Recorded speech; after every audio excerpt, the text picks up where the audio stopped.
The magic നോവലിലേക്ക് സ്വാഗതം. തില്ലാന part 1. Dressing ടേബിളിന് മുന്നിലായിരുന്നു Sita Snehaprabha. Radha Snehaprabha study ടേബിളിനരികിലും. കണ്ണാടിക്ക് മുന്നിലെ അവസാന മിനുക്കുപണിയും തീർത്ത് സീത രാധയുടെ നേർക്ക് തിരിഞ്ഞു. രണ്ടുപേർക്കും ഒരേ കിടക്കറയാണ്. മുകൾ നിലയിൽ തെക്കേ അറ്റത്തുള്ള വലിയ മുറി. അതുതന്നെയാണ് രണ്ടുപേരുടെ സ്റ്റഡി പ്ലേസും. രാത്രി ഉറങ്ങാനായി അമ്മ സ്നേഹപ്രഭയും മുറിയിലെത്തും. അമ്മ നടുക്കും, മക്കൾ ഇരുപുറവുമായുള്ള സ്നേഹനിദ്ര. രാധ, ഞാൻ റെഡി, സീത രാധയെ അറിയിച്ചു. ചുവപ്പിൽ സ്വർണ്ണ പൊട്ടുകളുള്ള ഒരു ചുരിദാർ കുർത്തയിലായിരുന്നു സീത. നീണ്ട മുടി പിന്നിൽ വിടർത്തിയിട്ട് പുരികങ്ങളുടെ നേർമധ്യേ ഒരു കടുക് പൊട്ട്. സീതയുടെ തരം ചുരിദാർ തന്നെയായിരുന്നു രാധയുടെയും വേഷം. പക്ഷേ മുടി കഴുത്തോളം വെച്ച് യു കട്ട് ചെയ്തിരിക്കുകയാണ്. ഫൈൻ ആർട്സ് കോളേജിൽ പെയിൻറ്റിംഗ് വിദ്യാർത്ഥിനിയായ സീതയ്ക്ക് കിട്ടുന്നത് അത്രയും ഫ്രീ ടൈമും മെഡിക്കൽ കോളേജിൽ MBBS 2ാം വർഷക്കാരിയായ രാധയ്ക്ക് കിട്ടുന്നില്ല. അതുകൊണ്ട് അവൾ രാവിലെ കുളിക്കാറില്ല. കണ്ണാടിക്ക് മുന്നിൽ സമയം കളയാറുമില്ല. തണുത്ത വെള്ളത്തിൽ മുഖം കഴുകും, മുടി ബ്രഷ് ചെയ്യും. ഡ്രസ്സ് മാറ്റും മുമ്പ് വെള്ളത്തിൽ മുക്കിയ നനഞ്ഞ ടവൽ കൊണ്ട് ഒന്ന് ദേഹം തുടയ്ക്കും, അത്രമാത്രം. സീത 5-ന് എഴുന്നേറ്റ് കുളിക്കും. അരമണിക്കൂർ സംഗീതവും 1 മണിക്കൂർ നൃത്തവും പ്രാക്ടീസ് ചെയ്യും. 2ാം നിലയുടെ ടെറസ് തെങ്ങോല കൊണ്ട് പ്രത്യേകം മേൽക്കൂര വെച്ചൊരു ഷെഡിലാണ് നൃത്ത പരിശീലനം. പ്രീ ഡിഗ്രിക്ക് പഠിക്കുമ്പോൾ 2 വർഷവും സീത കലാതിലകമായിരുന്നു. സ്വന്തം സൗന്ദര്യ സംരക്ഷണത്തിലും അവൾ തുല്യ താല്പര്യം കാണിക്കുന്നു. രാധയ്ക്ക് കലയില്ല, സുന്ദരിയാവാനും മോഹമില്ല. അമ്മയെപ്പോലെ മിടുക്കിയായ ഒരു ഗൈനക്കോളജിസ്റ്റ് ആവുകയാണ് അവളുടെ ലക്ഷ്യം. പ്ലീസ് രാധു, ഒന്ന് എഴുന്നേൽക്കൂ, രാധയുടെ ചുമലിൽ പിടിച്ച് സീത കുലുക്കി. രാധയെ അവൾ രായെന്നും രാക്കുട്ടിയെന്നും രാധു എന്നുമൊക്കെ കൊഞ്ചി വിളിക്കാറുണ്ട്. രാധ പക്ഷേ സീതയെ പേര് മാത്രമേ വിളിക്കൂ. സീതയുടെ വിളിയിൽ രാധ മുഖമുയർത്തി പഠനമേശയ്ക്ക് മുന്നിലെ ചുവരിൽ വെച്ചിരുന്ന ക്ലോക്കിലേക്ക് നോക്കി. ഔ എന്നൊരു ശബ്ദം പുറപ്പെടുവിച്ചു അവൾ. പിന്നെ ചാടി എഴുന്നേറ്റു. ഫയലും ബാഗും എടുത്ത് നെഞ്ചോടണച്ചു. സീതയുടെ നേർക്ക് തിരിഞ്ഞു. പൊടുന്നനെ രാധയുടെ കണ്ണുകൾ വിടർന്നു. Sita, today you look wonderfully beautiful. ചോപ്പിലെ ഈ സ്വർണ്ണ പൊട്ടുകൾ നിനക്ക് നന്നായി ചേരുന്നു. സീതയെ ബലമായി പിടിച്ചുകൊണ്ട് പോയി കണ്ണാടിക്ക് മുമ്പിൽ നിർത്തി രാധ തന്നെയും സഹോദരിയും ഒന്ന് താരതമ്യം ചെയ്തു. എന്നിട്ട് ചിരിച്ചു. ബ്യൂട്ടി ആൻഡ് ബീസ്റ്റ്, സീത നാണത്താൽ തൊടുത്തു. രാധയ്ക്കൊരു നുള്ളു കൊടുത്തു. തോന്നിയാസം പറയണ്ട. 2 വയസ്സിൻ്റെ വ്യത്യാസമുള്ള ഏട്ടത്തി അനുജത്തിമാരാണ് അവർ. പക്ഷേ അതിലധികം അവർ ഉറ്റ കൂട്ടുകാരികളാണ്. മുട്ടി ഒരുമിയും ഉന്തിയും തള്ളിയും സ്റ്റെയർ കേസിലൂടെ അവർ താഴെ എത്തി. രാധയായിരുന്നു മുന്നിൽ. സീതയുടെയും രാധയുടെയും അമ്മ ഡോക്ടർ സ്നേഹപ്രഭ ഭർത്താവിൻ്റെ മാല ചാർത്തിയ ചിത്രത്തിന് മുന്നിൽ കണ്ണുകൾ പൂട്ടി ധ്യാനലീനയായി നിൽക്കുകയായിരുന്നു. ഹോസ്പിറ്റലിലേക്ക് പുറപ്പെടും മുമ്പ് എന്നും അവർ ആ ചിത്രത്തിന് മുന്നിൽ അല്പസമയം കണ്ണുകൾ പൂട്ടി നിൽക്കും. പഴയതെല്ലാം മനഃപൂർവ്വമായി അയവിറക്കും. സ്നേഹിച്ച് വിവാഹിതരായവരാണ്. പാരീസിൽ വെച്ചാണ് ലോകപ്രശസ്ത ചിത്രകാരനായിരുന്ന വിശ്വനാഥൻ അന്തരിച്ചത്. അന്ന് സീതയ്ക്ക് 8ഉം രാധയ്ക്ക് 6 വയസ്സ് മാത്രമേ ഉണ്ടായിരുന്നുള്ളൂ. 1 വർഷത്തിന് ശേഷം പാരീസിൽ നിന്ന് നാട്ടിലെത്തിയ സ്നേഹപ്രഭ ഒരു സ്വകാര്യ ആശുപത്രിയിൽ ജോലിക്ക് ചേർന്നു. ഇന്നും അവിടെ തന്നെയാണ് ഡോക്ടർ സ്നേഹപ്രഭ പ്രവർത്തിക്കുന്നത്. സ്നേഹയുടെ പ്രശസ്തിയിലാണ് സുഗത ഹോസ്പിറ്റലിൽ രോഗികൾ എത്തുന്നത്, പ്രത്യേകിച്ചും ഗർഭിണികൾ. കരുണയുടെ നിറകുടമാണ് ഡോക്ടർ സ്നേഹപ്രഭ. സീതയും രാധയും ഹാളിലെത്തിയതും വെപ്പുകാരിയായ അന്നമ്മച്ചേട്ടത്തി 3 ലഞ്ച് ബോക്സുകൾ കൊണ്ടുവന്ന് ടീപ്പോയിൽ വെച്ചു. അമ്മയ്ക്കും മക്കൾക്കുമുള്ളതാണ്. തങ്ങളുടെ പാത്രങ്ങൾ എടുത്ത് സീതയും രാധയും ബാഗുകളിൽ നിക്ഷേപിച്ചതും സ്നേഹപ്രഭ അവരുടെ അരികിലെത്തി. ലൈറ്റ് ഷെയ്ഡിൽ ചെറിയ പൂക്കളുള്ള പ്രിൻ്റുള്ള കോട്ടൺ സാരിയാണ് സ്നേഹ ഉടുത്തിരുന്നത്. മുടി ചീകി പിന്നിൽ ഒതുക്കി കെട്ടിവെച്ചിരിക്കുന്നു. മുഖത്ത് യാതൊരു ചമയങ്ങളുമില്ല, പൊട്ടും. കഴുത്ത് കുടുക്കിയ നീളൻ കൈയുള്ള ആ ബ്ലൗസ് സ്നേഹയുടെ പ്രത്യേകതയാണ്. അടുത്ത കാലത്തായി ഒരു കണ്ണട ആ മുഖത്ത് വന്നു കയറിയെങ്കിലും സീതയുടെയും രാധയുടെയും അമ്മയേക്കാൾ ഒരു വല്യേട്ടത്തിയാകാനുള്ള പ്രായമേ സ്നേഹയ്ക്ക് തോന്നൂ. സ്നേഹയുടെ ബാഗിൽ ലഞ്ച് ബോക്സ് എടുത്തു വെച്ചത് സീതയായിരുന്നു. നമുക്ക് ഇറങ്ങാം അമ്മേ. അവൾ സ്നേഹയുടെ കൈ പിടിച്ചു. ഇന്ന് കുറച്ച് നേരത്തെ ഇറങ്ങണമെന്ന് ഞാൻ ആശിച്ചതാ, പക്ഷേ ഇറങ്ങിയപ്പോഴേക്കും പതിവ് സമയമായി. എന്തേ നേരത്തെ ഇറങ്ങാനായി ഇന്ന് വിശേഷം? പുറത്തേക്ക് നടക്കുന്നതിനിടയിൽ പുരികമുയർത്തി സ്നേഹ സീതയെ നോക്കി. അറിയില്ലേ, ഒരാഴ്ചയായി ഫൈൻ ആർട്സ് കോളേജിൽ ഒരു സിനിമയുടെ ഷൂട്ടിംഗ് നടക്കുന്നുണ്ട്. കുസൃതി ചിരിയോടെ രാവിലെ 8 തുടങ്ങി വൈകുന്നേരം 6 വരെ തുടർച്ചയായുള്ള ഷൂട്ടിംഗ്. ഏതോ കോളേജ് ലവ് സ്റ്റോറിയാണ്. സീതയുടെ കോളേജിലെ മിക്ക പിള്ളേരും അതിൽ അഭിനയിച്ചു കഴിഞ്ഞു. പ്രശസ്ത താരങ്ങളായ ശോഭിതയും രമേശ് ചന്ദ്രനുമാണ് ഹീറോയും. അതിൻ്റെ ഒരു കൈയൊപ്പിനായി കൊതിച്ചു നടക്കുക നമ്മുടെ സീത. അങ്ങോട്ട് അപ്രോച്ച് ചെയ്യാൻ ഒരു ചമ്മൽ. നേരല്ലേ എന്ന മട്ടിൽ രാധ സീതയെ നോക്കി. പിന്നെ സീത മുഖം കനപ്പിച്ചു. എനിക്കത്തരം വട്ടത്തരമൊന്നുമില്ല കേട്ടോ. 3 പേരും പോർച്ചിൽ കിടന്ന കാറിനരികിലെത്തി. സ്നേഹപ്രഭയ്ക്ക് ഡ്രൈവറില്ല. ഡോക്ടർ തന്നെയാണ് വണ്ടി ഓടിക്കുക. രാധയും കുറേശ്ശെ ഡ്രൈവ് ചെയ്യും. സീതയ്ക്ക് പക്ഷേ ഭയമാണ്. സ്നേഹ മുന്നിലെ ഡ്രൈവിംഗ് സീറ്റിൽ കടന്നിരുന്നു.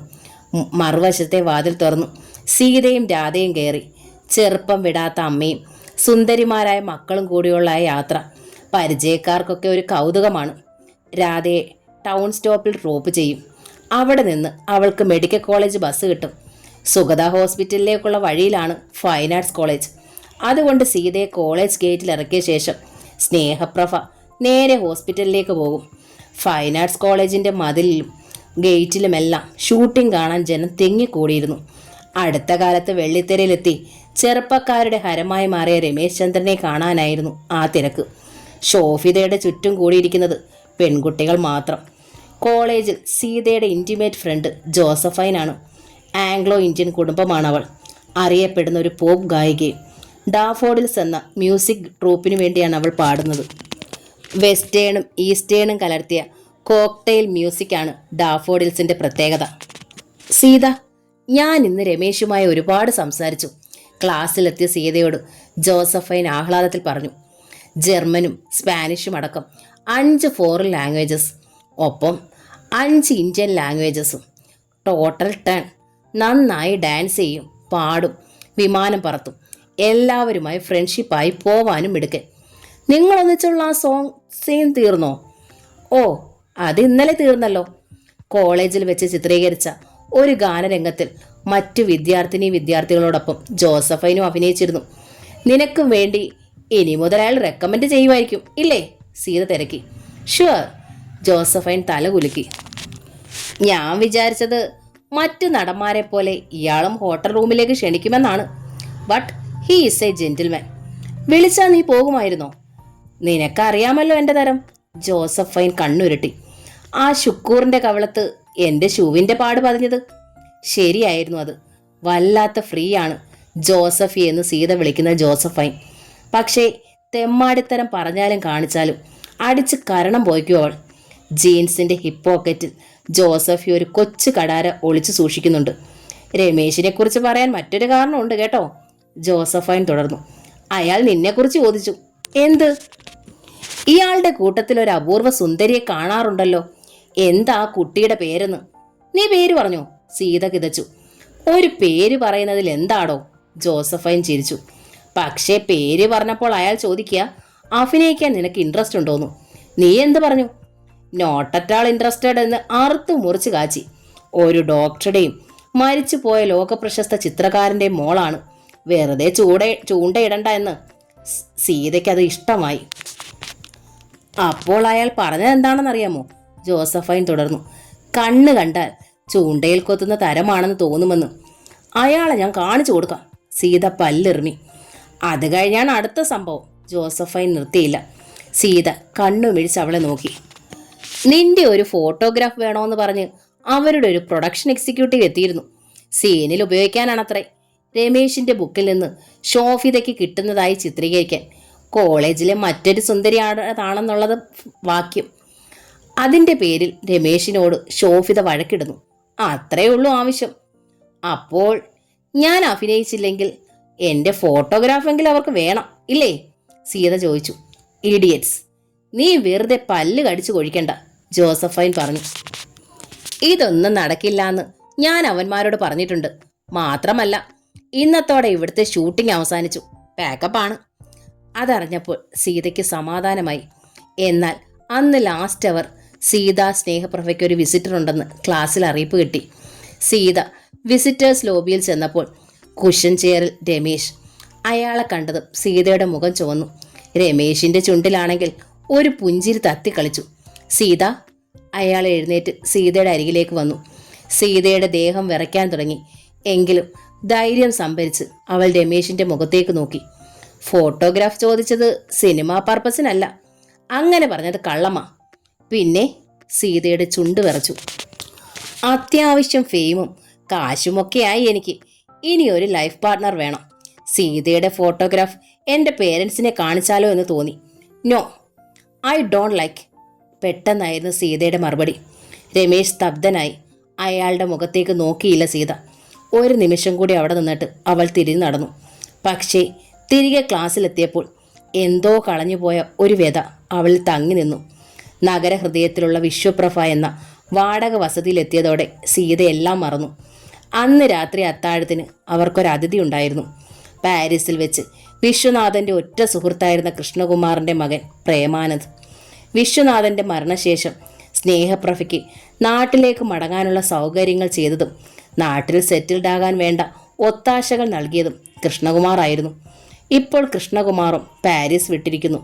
ബിസിനസ് ഗോവയിലേക്ക് മാറ്റി. അച്ഛന് വേണ്ടി എല്ലാം ചെയ്യുന്നത് പ്രേമാനന്ദാണ്. അത്ഭുതമായിരിക്കുന്നല്ലോ. ഓർക്കാപ്പുറത്ത് വന്നു കയറിയ പ്രേമാനന്ദിനെ കണ്ട് സ്നേഹപ്രഭ കണ്ണുമിഴിച്ചു. പ്രേമിനെ കണ്ടതോടെ പഴയൊരു കാലഘട്ടമാണ് സ്നേഹയുടെ മുന്നിൽ ചുരുളഴിഞ്ഞു വീണത്. അന്ന് പ്രേമും സീതയും രാധയും എല്ലാം കുട്ടികളാണ്. സീതയേക്കാൾ 3-4 വയസ്സിൻ്റെ മൂപ്പേ ഉള്ളൂ പ്രേമിന്. ആൺകുട്ടികളില്ലാത്തത് കൊണ്ടാവാം വിശ്വനാഥന് അവന് ജീവനായിരുന്നു. കൃഷ്ണകുമാറും ഭാര്യ നളിനിയും പ്രേമിൻ്റെ കൈവശം സ്നേഹയ്ക്കും കുട്ടികൾക്കുമായി ചില സമ്മാനങ്ങൾ കൊടുത്തയച്ചിരുന്നു. എന്താ പ്രേമ, ഇതിൻ്റെ വല്ല ആവശ്യമുണ്ടോ? സ്നേഹ ചോദിച്ചു. ഗോവയിൽ കിട്ടുന്നതെല്ലാം ഇപ്പം ഇവിടെയും കിട്ടുമല്ലോ. എൻ്റെ കുറ്റമല്ല ആൻറ്റി. പ്രേം കൈമലർത്തി. വെറും കൈയോടെ വരാൻ അച്ഛനും അമ്മയും സമ്മതിക്കണ്ടേ? പ്രേമിന് ഒരാഴ്ച കൊച്ചിയിൽ എന്തോ കാര്യമുണ്ട്. എങ്കിലും അയാൾ വിശ്വപ്രഭയിലല്ല താമസിച്ചത്. അവിടേക്ക് വരും മുമ്പ് നഗരമധ്യത്തിലുള്ള നല്ലൊരു ഹോട്ടലിൽ AC സീറ്റ് എടുത്തിരുന്നു. അതാണ് മാന്യത. അത്താഴം കഴിഞ്ഞ് പ്രേം മടങ്ങിപ്പോയതും സ്നേഹ മക്കളോട് പറഞ്ഞു. അവന് വേണമെങ്കിൽ ഇവിടെ താമസിക്കാം, നമ്മൾ നിർബന്ധിച്ചതുമാണല്ലോ. എങ്കിലും 2 പെൺകുട്ടികളുള്ള ഈ വസതിയിൽ താമസിക്കാതെ അവൻ ഹോട്ടലിലേക്ക് പോയില്ലേ? That's the chivalry. മുമ്പും പ്രേമാനന്ദിനെ അമ്മ പ്രകീർത്തിക്കാറുള്ളത് സീത ഓർത്തു. അമ്മയുടെ ഉള്ളിൽ എന്തോ ചില താല്പര്യങ്ങളൊക്കെ ഉള്ളതുപോലെ അവൾക്ക് തോന്നി. വർഷങ്ങൾ കഴിഞ്ഞിട്ടും കൃഷ്ണകുമാർ അങ്കിളും ആ കുടുംബവുമായുള്ള ബന്ധം അമ്മ പഴയതുപോലെ സൂക്ഷിക്കുന്നു. അവർക്ക് ഇങ്ങോട്ടുള്ള അടുപ്പത്തിനും മാറ്റമില്ല. പ്രേമേട്ടനാണെങ്കിൽ വർഷത്തിൽ ഒരിക്കലെങ്കിലും തങ്ങളെ സന്ദർശിക്കും. പ്രേമിനോട് സീതയ്ക്ക് എന്തെങ്കിലും അടുപ്പമോ പ്രത്യേകിച്ച് അനിഷ്ടമോ ഉണ്ടായിരുന്നില്ല. അമ്മയ്ക്ക് സമ്മതനായൊരു ചെറുപ്പക്കാരൻ എന്ന നിലയ്ക്കും സീതയും രാധയും അയാളോട് അല്പ സ്വാതന്ത്ര്യം കാണിക്കാറുണ്ടായിരുന്നെന്ന് മാത്രം. അമ്മ നിന്നെ കുരുക്കാൻ പ്ലാൻ ഇടേണ്ടതെന്ന് തോന്നുന്നു. കിടക്കറയിൽ തനിച്ചായപ്പോൾ രാധ സീതയുടെ കാതിൽ പറഞ്ഞു. പ്രേമേട്ടനെക്കുറിച്ച് പറയുമ്പോഴുള്ള വാക്കുകളുടെ ധാരാളിത്തം ശ്രദ്ധിച്ചില്ലേ? അത്താഴത്തിന് കരിമീൻ വേണമെന്ന് രാവിലെ തന്നെ അമ്മ അന്നമ്മച്ചേട്ടത്തിയോട് ചട്ടം കെട്ടിയിരുന്നു. അതുകൊണ്ട് തന്നെ പ്രേമേട്ടൻ്റെ വിസിറ്റ് മുൻകൂട്ടി അറിഞ്ഞില്ലെന്ന് അമ്മ പറഞ്ഞത് നുണയാ. സീത അതിന് മറുപടി ഒന്നും പറഞ്ഞില്ല. അമ്മയ്ക്ക് അങ്ങനെ ഒരു താല്പര്യമുണ്ടെങ്കിൽ അതിനെ നഖശിതാന്തം എതിർക്കാനൊന്നും അവൾക്ക് ഉദ്ദേശമില്ലായിരുന്നു. എനിവേ, നിങ്ങൾ നല്ല മാച്ചാ, രാധ പറഞ്ഞു. മെയ്ഡ് ഫോർ ഈച്ച് അതർ എന്നൊക്കെ പറയാം. അതിനും സീത പ്രതികരിച്ചില്ല. രാധ ഉറങ്ങി. മണിക്കൂർ കടന്നിട്ടും അന്ന് സീതയ്ക്ക് ഉറങ്ങാനായില്ല. ചുവരിലെ ക്ലോക്കിൽ 12 അടിച്ചു. ഒപ്പം ഫോണും ശബ്ദിച്ചു. സീത റിസീവർ എടുത്തു. ഹലോ, സീതയല്ലേ? മറുതലയ്ക്കൽ നിന്ന് പുരുഷസ്വരം. അതെ. എങ്കിൽ ഞാൻ രമേശാണ്, രമേശ് ചന്ദ്രൻ. സീത വല്ലാതെയായി. സ്വന്തം ഹൃദയസ്പന്ദനം അവളുടെ കാതിൽ പ്രതിധ്വനിച്ചു. എന്താണ് സീത ഒന്നും പറയാത്തത്? രമേശ് ചോദിച്ചു. സീത സ്നേഹപ്രഭയ്ക്ക് എന്നെ ഭയമാണോ? ശ്വാസം പിടിച്ചിരിക്കുകയായിരുന്നു സീത. പൊടുന്നനെ അവളിൽ നിന്നൊരു ശക്തമായ നിശ്വാസം പുറത്തു ചാടി. അതിൻ്റെ കമ്പനം രമേശിൻ്റെ കാതിലുമെത്തി. അയാൾ ചിരിച്ചു. എന്താ സീത, എന്തു പറ്റി? അപ്പോഴും സീത ശബ്ദിച്ചില്ല. ഫോൺ വയ്ക്കാനും അവൾക്ക് കഴിഞ്ഞില്ല.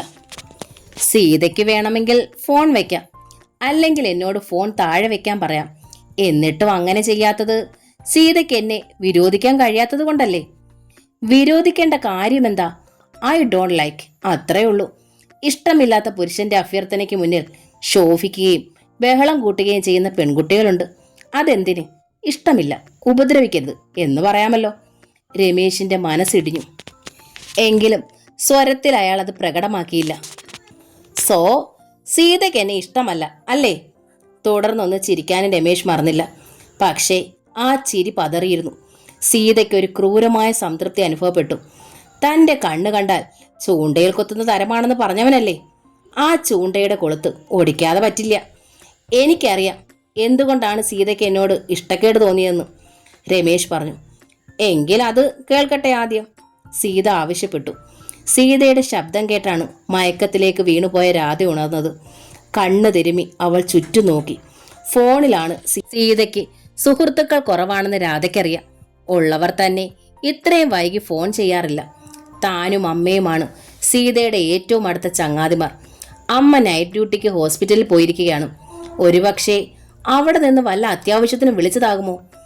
6 മാസം മുമ്പ് ഇവിടെ ടൗൺ ഹാളിൽ കുട്ടിയുടെ ഭരതനാട്യം ഉണ്ടായിരുന്നില്ലേ? രമേശിന്റെ മുഴങ്ങുന്ന സ്വരം സീതയുടെ കാതിൽ. അതിൻ്റെ വീഡിയോ കാസറ്റ് ഞാൻ കണ്ടിരുന്നു. സ്വാതിയുടെ തില്ലാന. മെല്ലെ അയാൾ ആ പദം പാടി. രമേശ് ഒരു നല്ല ഗായകൻ കൂടിയാണെന്നുള്ള കാര്യം അടുത്തിടെ കണ്ട ഒരു ടെലിവിഷൻ ഇന്റർവ്യൂയിലൂടെ സീത മനസ്സിലാക്കിയിരുന്നു. ഈ സ്വരം തന്നെ ദുർബലയാക്കുന്നില്ലേ എന്ന് അവൾ സംശയം തോന്നി. ഗംഭീര പെർഫോമൻസ്. സിനിമയിൽ വന്നാൽ ഇവിടുത്തെ രാജകുമാരിമാരെയെല്ലാം ബീറ്റ് ചെയ്ത് താൻ മുന്നിലെത്തും. നോ, സീത പറഞ്ഞു. ആ പ്രലോഭനം വേണ്ട. സീത സംസാരിക്കുന്ന അമ്മയോടല്ലെന്ന് രാധയ്ക്ക് ഉറപ്പായി. അതോടെ അവൾ ഒന്നുകൂടി കാതുകൂർപ്പിച്ചു.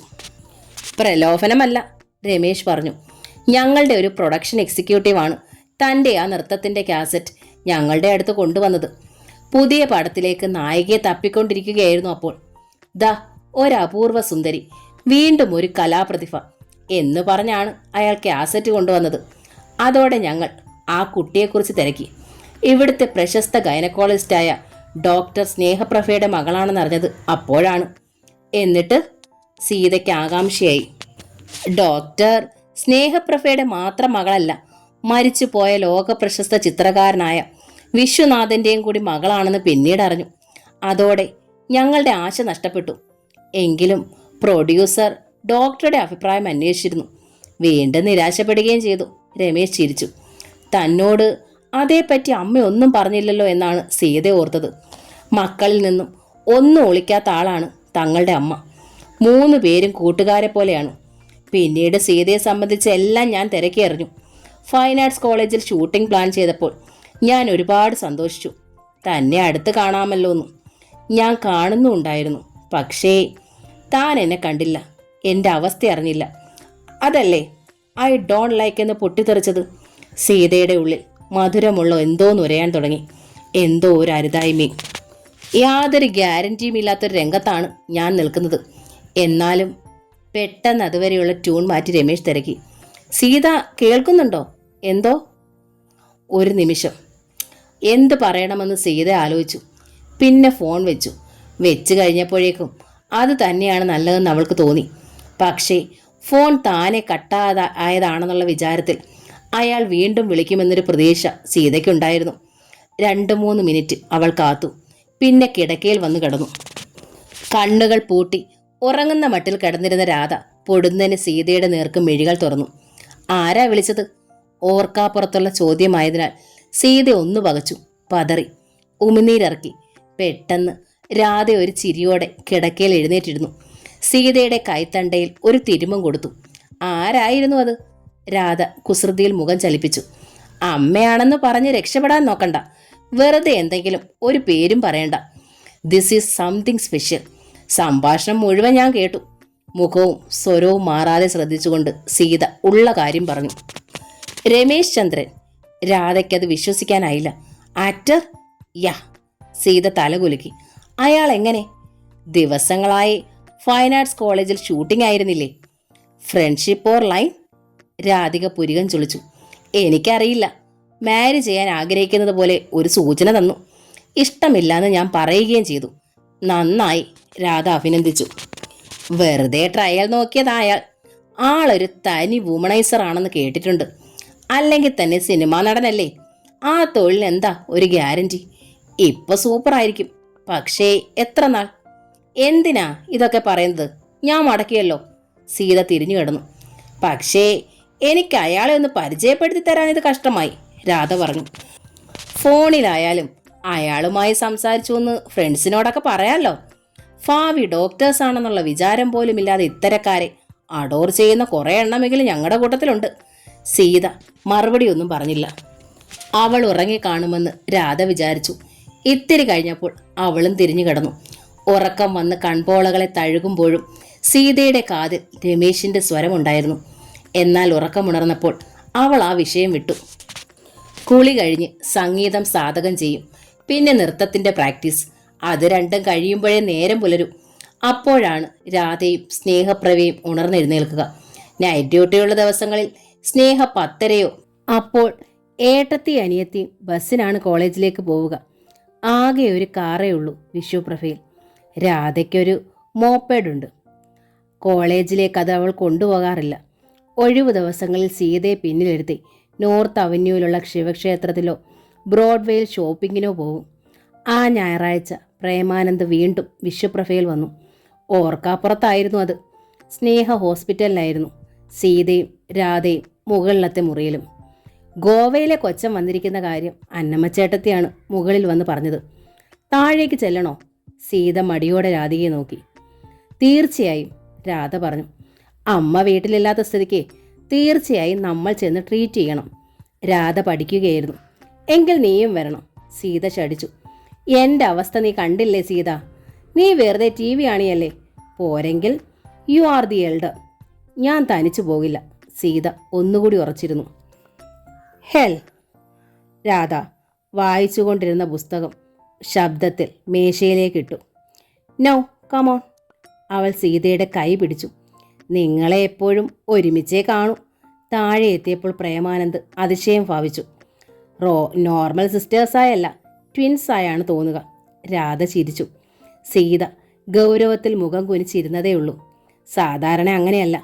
ആളുകളോട് നന്നായി ഇടപെടുന്നവൾ സീത തന്നെയായിരുന്നു. ആൺകുട്ടികളുടെ അടുത്ത് മാത്രമാണ് അവൾ റിസർവ് ആവുക. പ്രേമേട്ടൻ എന്നാണ് മടങ്ങുക? രാധ പ്രേമാനന്ദിനോട് തിരക്കി. നോർമലി ഞാൻ ഈ ആഴ്ച അവസാനം പോവേണ്ടതാണ്.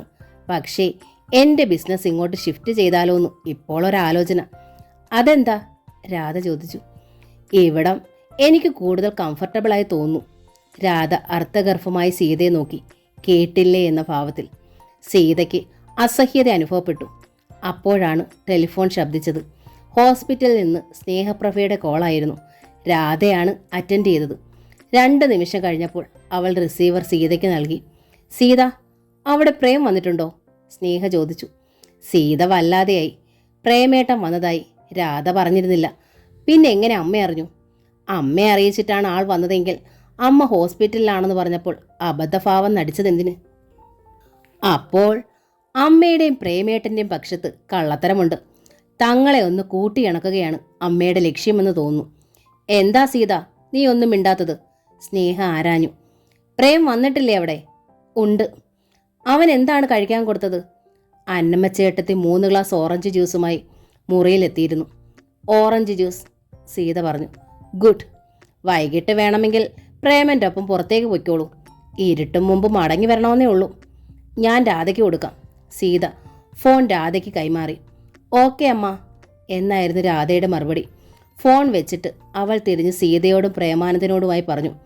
പ്രേമേട്ടനോടൊപ്പം പുറത്തു പോകാൻ അമ്മ നമുക്ക് അനുവാദം തന്നിരിക്കുന്നു. പ്രേമേട്ടൻ, ഞങ്ങളൊന്ന് വേഷം മാറട്ടെ. വേഷം മാറുമ്പോൾ സീത മുഖം വീർപ്പിച്ചു.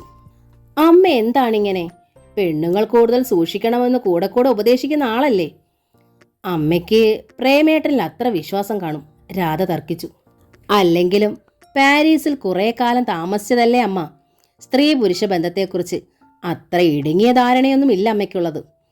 ഇതിനൊക്കെ പുറമെ ഈ പ്രേമേട്ടൻ എന്താ കുഴപ്പം? അമ്മയ്ക്ക് എന്തോ പ്ലാൻ ഉണ്ടെന്ന് നമ്മൾ ഊഹിച്ചതാണല്ലോ. ഇപ്പം അത് ഉറപ്പായിരിക്കുന്നു. സീതയ്ക്ക് അമ്മയെ സന്തോഷിപ്പിച്ചൂടെ? അച്ഛൻ പോയ ശേഷം നമുക്ക് വേണ്ടി മാത്രമല്ലേ അമ്മ ജീവിച്ചത്? ഇങ്ങനെയൊക്കെ അല്ലാതെ എങ്ങനെയാ നമ്മൾ അമ്മയോടുള്ള കടപ്പാട് തീർക്കുക? ആ ന്യായത്തിന് മുമ്പിൽ സീത നിശബ്ദയായി. ടൗണിൽ നിന്ന് തന്നെ പ്രേമാനന്ദൻ സംഘടിപ്പിച്ച ഒരു വാടക വണ്ടിയിലായിരുന്നു അവർ പുറത്തു പോയത്. ആഹാരം കഴിച്ചതിൻ്റെ ബിൽ രാധ കൊടുത്തു. അക്കാര്യം സ്നേഹ പ്രത്യേകം നിർദ്ദേശിച്ചിരുന്നു. പ്രേം നമ്മുടെ അതിഥിയാണ് എന്നതായിരുന്നു അതിന് പിന്നിലെ മര്യാദ. പ്രേം എതിരൊന്നും പറഞ്ഞില്ല. അയാളും സീതയും ആ യാത്രയിൽ അത്യാവശ്യത്തിന് മാത്രമേ സംസാരിച്ചിരുന്നുള്ളൂ. അവർക്കിടയിലെ ശൂന്യത നികത്താൻ രാധ മാത്രം വായിട്ടലച്ചുകൊണ്ടിരുന്നു. ഇതെന്തു പറ്റി സീതയ്ക്കും പ്രേമേട്ടനും? സീത പിന്നെ ലെസ് ടോക്കാണ്. പ്രേമേട്ടൻ സാമാന്യം വർത്താനം പറയുന്ന ആളാണല്ലോ. നിങ്ങൾ രണ്ട് പെണ്ണുങ്ങൾക്കിടയിൽ ഞാൻ എന്തു പറയാനാണ്? പ്രേം തമാശയിൽ ചിരിച്ചു. രണ്ട് പെണ്ണായതാണോ പ്രശ്നം? രാധ ചോദിച്ചു. ഞാൻ വേണമെങ്കിൽ മാറിയേക്കാം. അപ്പോൾ സീത രാധയുടെ കൈത്തണ്ടയിൽ നഖം ഇറക്കി. പ്രേമാനന്ദനാണെങ്കിൽ തമാശ മട്ടിൽ ചിരിച്ചതേ ഉള്ളൂ. സന്ധ്യയാകുന്നതിന് മുമ്പേ അവർ വിശ്വപ്രഭയിൽ തിരിച്ചെത്തി. ഹോസ്പിറ്റലിൽ നിന്നെത്തി അത്താഴം കഴിച്ചിരിക്കുമ്പോൾ സ്നേഹപ്രഭ സീതയോട് തിരക്കി. പ്രേം എങ്ങനെ സീത? പ്രേമേട്ടനെ ഞാൻ ആദ്യം കാണുകയല്ലോ. എന്നാലും ഇന്നത്തെ ഈവനിങ് നിനക്ക് എങ്ങനെ തോന്നി? നൈസ്. പ്രേമനെ കുറിച്ചാണ് ചോദിച്ചത്. പെർഫെക്റ്റ്ലി എ ജെന്റിൽമാൻ, സീത പറഞ്ഞു. ഓക്കെ, സ്നേഹ തലകുലുക്കി. എനിക്ക് ഇത്ര അറിഞ്ഞാൽ മതി. അവസാന വാചകം സീതയിൽ ഒരു ഉൾഫീതി ഉണ്ടാക്കി. എന്തുകൊണ്ടോ അവളുടെ ഓർമ്മയിൽ വന്നത് രമേശ് ചന്ദ്രന്റെ മുഖമാണ്. സീതയിൽ നിന്ന് വ്യക്തമായ എതിർപ്പുണ്ടായിട്ടും ഷൂട്ടിങ്ങിനിടയിൽ കിട്ടിയ ഒഴിവിൽ വീട്ടിൽ പോയപ്പോൾ രമേശ് സീതയുടെ നൃത്തത്തിന്റെ കാസറ്റും കൊണ്ടുപോയി. അച്ഛൻ ഗോപാലമാഷ് റിട്ടയർഡ് ഹൈസ്കൂൾ ഹെഡ് മാസ്റ്ററാണ്. അമ്മ സരസ്വതി. ഏട്ടൻ ജയരാമൻ എഞ്ചിനീയറാണ്. പക്ഷേ 2 വർഷം മുമ്പ് ഒരു കെട്ടിടം പണിക്കിടയിൽ ആക്സിഡന്റ് സംഭവിച്ച് വീട്ടിലിരിപ്പായി. വീൽചെയറിലെ അയാൾക്ക് ചലിക്കാനാവും. ഭാര്യയും 2 മക്കളുമുണ്ട്. ജയരാമന്റെ താഴെയുള്ള ഇന്ദിരയും ചന്ദിരയും വിവാഹിതരായ ഭർത്തൃഗ്രഹങ്ങളിലാണ്. അവരുടെ താഴെയാണ് രമേശൻ. ഏറ്റവും ഇളയവൾ ഇന്ദു ബികോമിന് പഠിക്കുന്നു. രമേശൻ സൂപ്പർ സ്റ്റാർ ആയതോടെയാണ് ആ കുടുംബം രക്ഷപ്പെട്ടത്. വലിയൊരു ബംഗ്ലാവായി 2-3 തോട്ടങ്ങളായി. ഏട്ടൻ ഒരു വീട് പണിതു കൊടുത്തു. എങ്കിലും ഏട്ടനും ഏട്ടത്തിയമ്മ സുനിതയും 2 പെൺമക്കളും രമേശിനോടൊപ്പമാണ് താമസിക്കുന്നത്. ജയരാമൻ ഇപ്പോൾ രമേശിന്റെ സെക്രട്ടറി കൂടെയാണ്. ഏട്ടന്റെ കയ്യിലാണ് രമേശ് ആ കാസറ്റ് കൊടുത്തത്. രമേശ് വന്നതറിഞ്ഞ് അടുത്ത് തന്നെ താമസിക്കുന്ന ഏട്ടത്തിമാരും വീട്ടിലെത്തിയിരുന്നു. എല്ലാവരുടെയും മുന്നിൽ വെച്ചാണ് ആ കാസറ്റ് പ്ലേ ചെയ്തത്. ഒരു സൗന്ദര്യലേഖ പോലെ സീത ചലിക്കുന്നു. എനിക്ക് ഈ കുട്ടിയെ വിവാഹം ചെയ്താൽ കൊള്ളാമെന്നുണ്ട്. എല്ലാവരോടുമായി രമേശ് തുറന്നടിച്ചു. എങ്ങനെയുണ്ട് ഈ കുട്ടി? ഇന്ദുവിൻ്റെതൊഴിച്ചതുള്ള എല്ലാ മുഖങ്ങളും ഇരുണ്ടുപോയി. നല്ല കുട്ടി, ഇന്ദു മാത്രം ശബ്ദിച്ചു. ഏട്ടന് നന്നായി ചേരും. രമേശിന്റെ മുഖം ഒന്ന് പ്രകാശിച്ചു.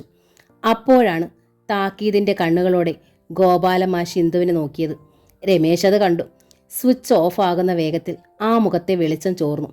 അയാൾ അമ്മയും ഏട്ടനെയും ഏട്ടത്തിമാരെയും ഏട്ടത്തി അമ്മയും ഒക്കെ ശ്രദ്ധിച്ചു. എല്ലാവരിലും ഒരു വല്ലായ്മ. രമേശിന് കാരണം പിടികിട്ടിയില്ല. ആരിലും വിസ്മയമുണ്ടാക്കുന്നൊരു സുന്ദരിയാണല്ലോ സീത. അവളുടെ മറ്റു പശ്ചാത്തലങ്ങളൊന്നും താൻ വിശദീകരിച്ചതുമില്ല. പിന്നെന്തേ എല്ലാവരുടെയും മുഖമിരണ്ടത്? ഇത്രയ്ക്ക് സുന്ദരിയെ ഈ കുടുംബത്തിലേക്ക് ആഗ്രഹിക്കുന്നില്ലേ? അങ്ങനെ സംഭവിക്കുമോ? അതോ താനിപ്പോൾ വിവാഹം കഴിക്കുന്നത് ഇവരൊക്കെ ആർക്കും ഇഷ്ടമല്ലെന്നുണ്ടോ? ആരാധകർക്ക് പയ്യനാണെങ്കിലും വയസ്സ് 25 കഴിഞ്ഞു. ഒരു കുടുംബം കൂട്ടാനുള്ള ശേഷിയും ആഗ്രഹവും വന്നിരിക്കുന്നു. ഇനിയും വൈകിക്കാൻ കാരണങ്ങളൊന്നുമില്ല. ഇന്ദു മാത്രമാണ് ഒരു കരയ്ക്കെത്താത്തത്. ഇവളെപ്പോലെ 10 അനുജത്തിമാരുണ്ടായാലും രമേശ് ചന്ദ്രന് അതിപ്പോൾ ഒരു പ്രശ്നമേ അല്ല. എങ്കിലും വിഷയമൊന്ന് അവതരിപ്പിക്കുന്നതിലപ്പുറത്തായി ആരിലും സമ്മർദ്ദം ചെലുത്താനൊന്നും തൽക്കാലം അയാൾക്ക് ഉദ്ദേശം ഉണ്ടായിരുന്നില്ല. പോരെങ്കിൽ ഇഷ്ടമില്ല എന്നൊരു തുറന്ന മറുപടിയാണ് സീത തന്നിരിക്കുന്നത്.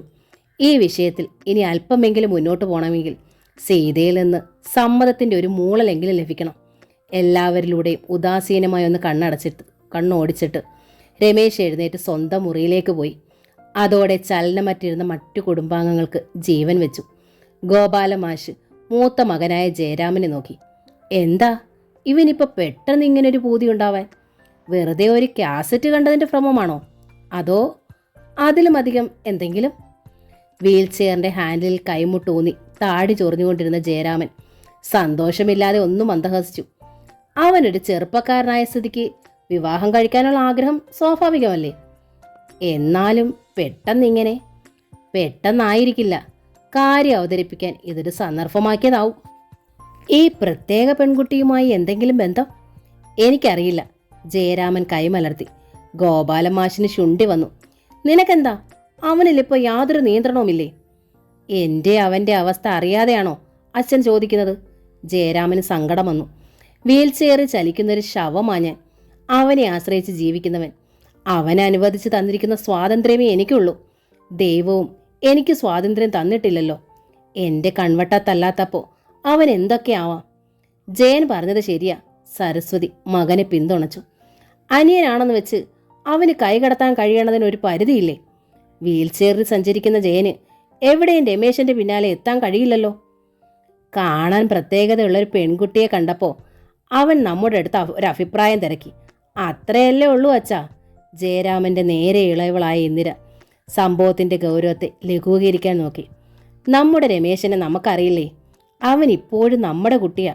നമ്മൾ പറയുന്നതിനപ്പുറം അവനൊന്നും ചെയ്യുകയില്ല.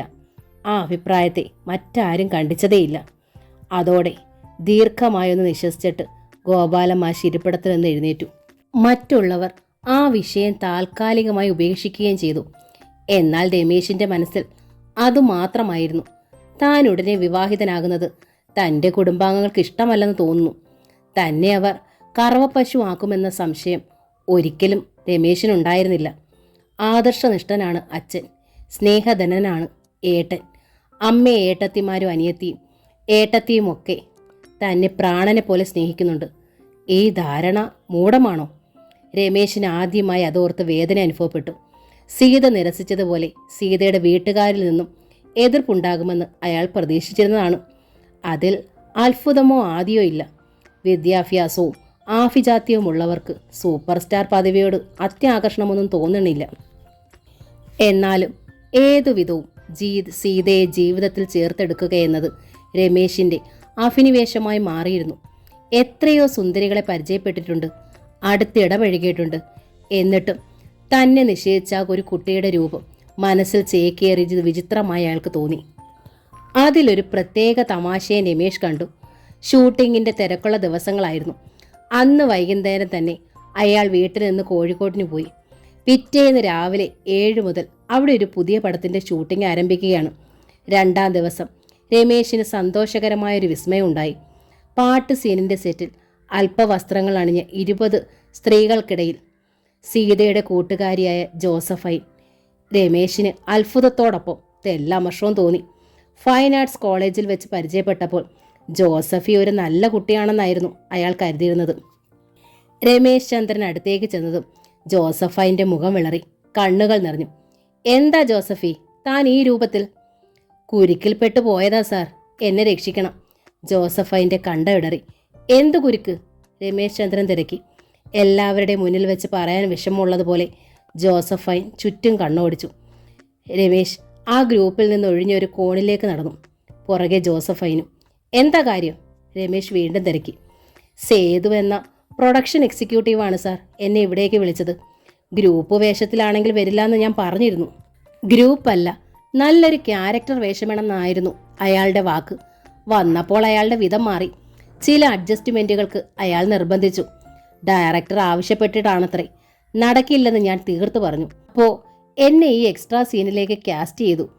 നടക്കില്ല എന്ന് ഒരിക്കൽ കൂടി പറഞ്ഞിട്ട് തിരിച്ചു പോകാമായിരുന്നില്ലേ? രമേശ് ചോദിച്ചു. പോകാമായിരുന്നു, പക്ഷേ തിരിച്ചു പോകാൻ വണ്ടിക്കൂലി ഇല്ലായിരുന്നു സാർ. ജോസഫൈൻ വിങ്ങിക്കരഞ്ഞു. കടം വാങ്ങിയ രൂപ കൊണ്ടാ ഇങ്ങോട്ട് വണ്ടി കയറിയത്. ഇവിടുന്ന് പണവും റിട്ടേൺ ടിക്കറ്റുമൊക്കെ കിട്ടുമല്ലോ എന്നായിരുന്നു പ്രതീക്ഷ. എന്തെങ്കിലും വർക്ക് ചെയ്യൂ, എന്നാലേ പണം തരാൻ കഴിയൂ എന്ന് സേതു പറഞ്ഞു. I am the only earning member of my family. മാനമല്ലാതെ വില പിടിച്ച ഒന്നും എൻ്റെ കയ്യിലില്ല. എനിക്ക് തിരിച്ചു പോകാൻ സാർ ഒരു ടിക്കറ്റ് എടുത്ത് തന്നാൽ മതി, ഞാൻ തിരിച്ചു പോയിക്കോളാം. രമേശ് ചന്ദ്രൻ സ്തബ്ധനായി. വെയിറ്റ് എന്ന് പറഞ്ഞിട്ട് അയാൾ സ്വന്തം ഇരിപ്പിടത്തിലേക്ക് നടന്നു. അതിനുശേഷം സേതുവിനെ വിളിച്ചു വരുത്തി. ജോസഫനുമായി രമേശ് സംസാരിക്കുന്നത് സേതു കണ്ടിരിക്കണം. ഒരു കള്ളച്ചിരിയോടെ അയാൾ രമേശിൻ്റെ അരികിലെത്തി. ആ പെണ്ണ് ശരിയല്ല സാർ, കഞ്ഞിക്ക് നിവൃത്തിയില്ലാത്തൊരു ആംഗ്ലോ ഇന്ത്യൻ പെണ്ണാ. എന്നിട്ടും എങ്ങുമില്ലാത്തൊരു ചാരിത്ര്യ പ്രസംഗം. അഡ്ജസ്റ്റ്മെൻറ്റിനൊന്നും പറ്റില്ലെന്ന്. അവള് പോട്ടെന്ന്. ഈ ഗ്രൂപ്പിൽ തന്നെ വേറെ നല്ല കുട്ടികളുമുണ്ട്, അറേഞ്ച് ചെയ്തു തരാം. കൈ വലിച്ച് അയാളുടെ കർണത്തൊന്നു കൊടുത്തു രമേശ്.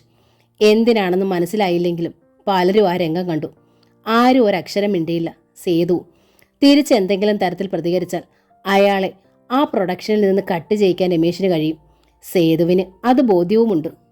വിളിച്ചു വരുത്തിയപ്പോൾ പറഞ്ഞ വേഷം തന്നെ ആ പെണ്ണിന് കൊടുത്തേക്കണം. തുണി കൊടുത്തോണ്ട് അത് 4-5 സീൻ അഭിനയിക്കട്ടെ. ഡയറക്ടർ അനുവദിക്കുന്നില്ലെങ്കിൽ എനിക്ക് മടങ്ങിപ്പോകാനുള്ള വണ്ടി അറേഞ്ച് ചെയ്തേച്ചാൽ മതി.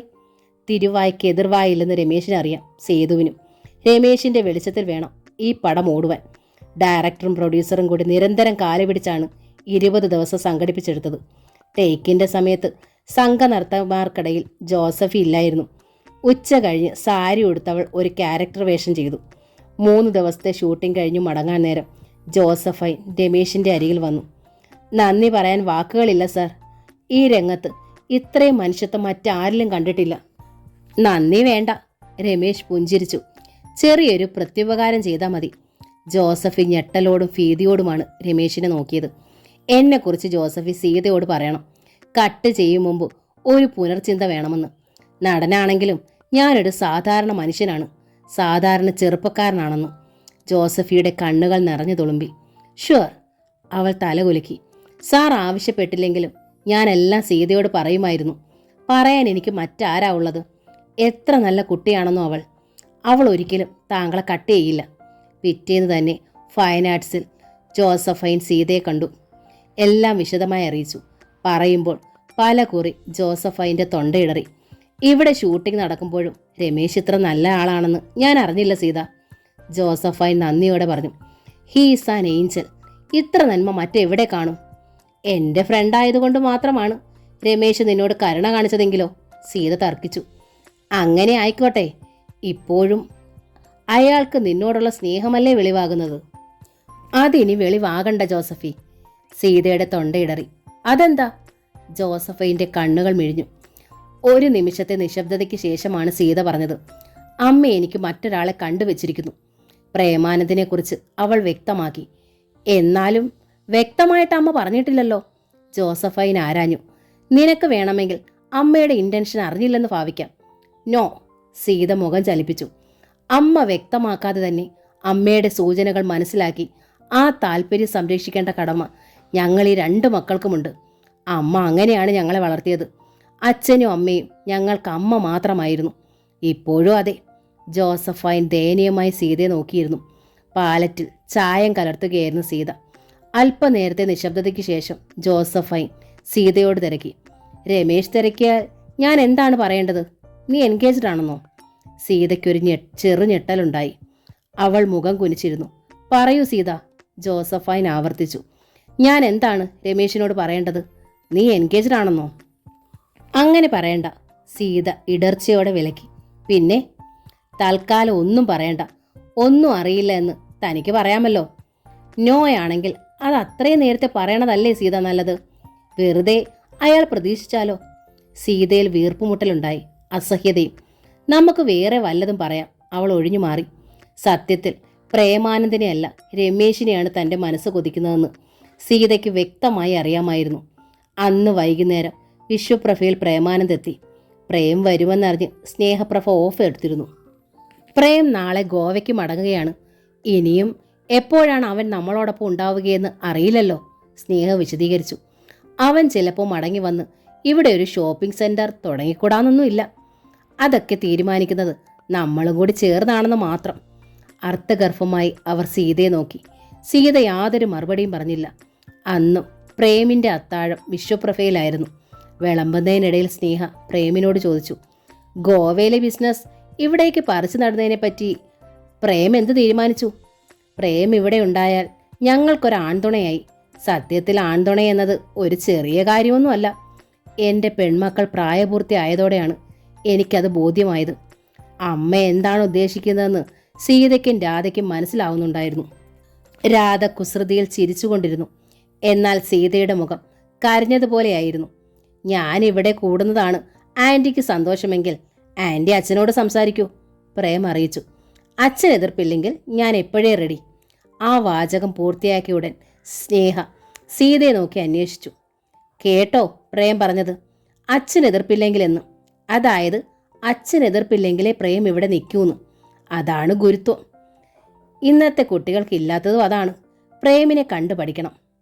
ആ സ്തുതി പ്രേമിനെ വല്ലാതെ സന്തോഷിപ്പിച്ചു. അപ്പോഴാണ് ടെലിഫോൺ ശബ്ദിച്ചത്. അന്നമ്മ ചേട്ടത്തി എന്ന് ഫോൺ എടുത്ത ശേഷം വിളിച്ചു പറഞ്ഞു. സീത മോൾക്കാ. സീത ചെന്ന് റിസീവർ വാങ്ങി. കാതിൽ മുഴങ്ങുന്ന പുരുഷസ്വരം. ഞാനാ സീത, രമേശ്. ഒരു നിമിഷം പതറി നിന്നു സീത. പിന്നെ വിറയ്ക്കുന്ന കൈയോടെ റിസീവർ വെച്ചു. ആരായിരുന്നു? തിരിച്ചു വന്നപ്പോൾ സ്നേഹപ്രഭ തിരക്കി. എന്താണ് പറയേണ്ടതെന്നറിയാതെ സീത പതറി. പിന്നെ ചമ്മലോടെ പറഞ്ഞു, റോങ് നമ്പരാ. ആ പറഞ്ഞത് നുണയാണെന്ന് സ്നേഹയ്ക്കും രാധയ്ക്കും പ്രേമിനും മനസ്സിലായി. അന്നമ്മ ചേട്ടത്തിയാണെങ്കിൽ അർത്ഥഗർഭമായി സീതയൊന്ന് നോക്കുകയും ചെയ്തു. സീത മോൾക്കാണെന്ന് അന്നമ്മ ചേട്ടത്തി പറഞ്ഞല്ലോ. സ്നേഹ ആരാഞ്ഞു. പിന്നെ എങ്ങനെയാ റോങ് നമ്പർ ആവുന്നത്? സീതയും അന്നമ്മ ചേട്ടത്തിയും സ്നേഹ മാറി മാറി നോക്കി. സീതയല്ലേ എന്ന് ഒരാൾ ചോദിച്ചു. എന്തോ ഒരു പേരും പറഞ്ഞു. ഞാൻ കേട്ടിട്ടില്ല അങ്ങനെ ഒരു പേര്. അതുകൊണ്ടാ ഫോൺ വെച്ചത്, സീത അറിയിച്ചു. അങ്ങനെയെങ്കിൽ അത് റോങ് നമ്പർ അല്ല, മറുപടി പറയേണ്ടതില്ലാത്ത കോളാണ്. സാധാരണ സുന്ദരിമാരായ പെൺകുട്ടികളുടെ നമ്പർ കണ്ടുപിടിച്ച് ചില കിറുക്കന്മാർ അതും ഇതും പറഞ്ഞ് ഫോൺ ചെയ്യും. അതൊരു പ്രത്യേകതരം മനോരോഗമാണ്, പ്രേം പറഞ്ഞു. തീൻമീശയ്ക്കടിയിലൂടെ കൈ നീട്ടി രാധ സീതയുടെ തുടയിൽ നുള്ളി. എന്നിട്ട് ശബ്ദം താഴ്ത്തി സീതയുടെ കാതിൽ മന്ത്രിച്ചു. ഏതായാലും സുന്ദരിയാണെന്ന് സമ്മതിച്ചല്ലോ, കോളടിച്ചു. സീതയുടെ മുഖത്ത് കഷായം കുടിച്ച ഭാവമായിരുന്നു. സ്നേഹ എല്ലാം ശ്രദ്ധിക്കുന്നുണ്ടായിരുന്നു. അവർ സീതയെ ഒന്ന് ഇരുത്തി നോക്കി. എന്നിട്ട് പ്രേമിൻ്റെ ചപ്പാത്തി മേലെ മഷ്റൂം സ്റ്റൂ ഒഴിച്ചു കൊടുത്തു. ഇതെന്ത് സാധനമാണ് ആൻറ്റി? പ്രേം സ്നേഹയോട് ആരാഞ്ഞു. എന്തിൻ്റെ ഇറച്ചിയാണിത്? ഇറച്ചിയല്ല, സ്നേഹ കുസൃതി മട്ടിൽ ചിരിച്ചു. കൂണാണിത്. ഞങ്ങളിവിടെ പോർച്ചിൽ വളർത്തുന്നുണ്ട്. ചിക്കൻ്റെ സ്റ്റൈലിൽ അന്നാമ്മ ചേട്ടത്തി കൂണ് വയ്ക്കും. പ്രേമിന് വേണ്ടി ചേട്ടത്തിയെ കൊണ്ട് പ്രത്യേകമായി ഉണ്ടാക്കിച്ചതാ ഞാനിത്. പ്രേമിന് അത്ഭുതമായിരുന്നു. Very tasty. അയാൾ അഭിനന്ദന ഭാവത്തിൽ അന്നാമ്മ ചേട്ടത്തിയെ നോക്കി. ആ വാർത്തകൾക്കിടയിൽ രാധ വെറുതെ ചിരിച്ചുകൊണ്ടിരുന്നു. എന്ത് കേട്ടാലും ഇടയ്ക്കിടെ അത്ഭുതം ഭാവിച്ച് കണ്ണുകൾ മിഴിക്കുന്നതും ചെറിയ തമാശകൾക്ക് പോലും കിടുകിടെ ചിരിക്കുന്നതും അവളുടെ ശീലമാണ്. അത്താഴം കഴിഞ്ഞ് കുറച്ച് വൈകിയാണ് പ്രേമാനന്ദ് വിശ്വപ്രഭയിൽ നിന്നും മടങ്ങിയത്. ഗോവയിലെത്തിയ ശേഷം ഞാൻ വിളിക്കാം, കാറിൽ കയറുമ്പോൾ പ്രേം എല്ലാവരോടുമായി പറഞ്ഞു. അന്നാമ്മ ചേട്ടത്തിയുടെ എരിവുള്ള കറികളുടെ രുചി ഞാൻ മറക്കില്ല. പ്രേം പോയതും സ്നേഹയും സീതയും രാധയും മുകൾ നിലയിലെ മുറിയിലേക്ക് ഉറങ്ങുന്നതിനായി നടന്നു. ഷീറ്റ് മാറ്റി വിരിച്ചത് സീതയാണ്. രാധ തലയിണകൾ എടുത്തു വെച്ചു. തണുത്ത വെള്ളത്തിൽ മുഖം കഴുകി ടവൽ കൊണ്ട് നനവൊപ്പുന്നതിനിടയിൽ സ്നേഹ സീതയോട് ചോദിച്ചു, സത്യത്തിൽ ആരായിരുന്നു സീത നിന്നെ വിളിച്ചത്? ആളെ നിനക്ക് അറിയില്ലെന്ന് പറഞ്ഞത് നുണയാണ്. എനിക്കറിയാം. പ്രേം ഉണ്ടായിരുന്നത് കൊണ്ടാ ഞാൻ ആ വിഷയം വിട്ടത്. സത്യമായും ആണയിടുന്ന മട്ടിൽ സീത അമ്മയെ നോക്കി. എനിക്കറിയില്ല ആരാണെന്ന്. അയാൾ പറഞ്ഞ പേരെന്തായിരുന്നു? സീത വല്ലാതെ പതറി. പേര് പറഞ്ഞോ? ഞാൻ ഓർക്കണില്ല. കള്ളം. സ്നേഹപ്രഭയുടെ ശബ്ദം ഉയർന്നു.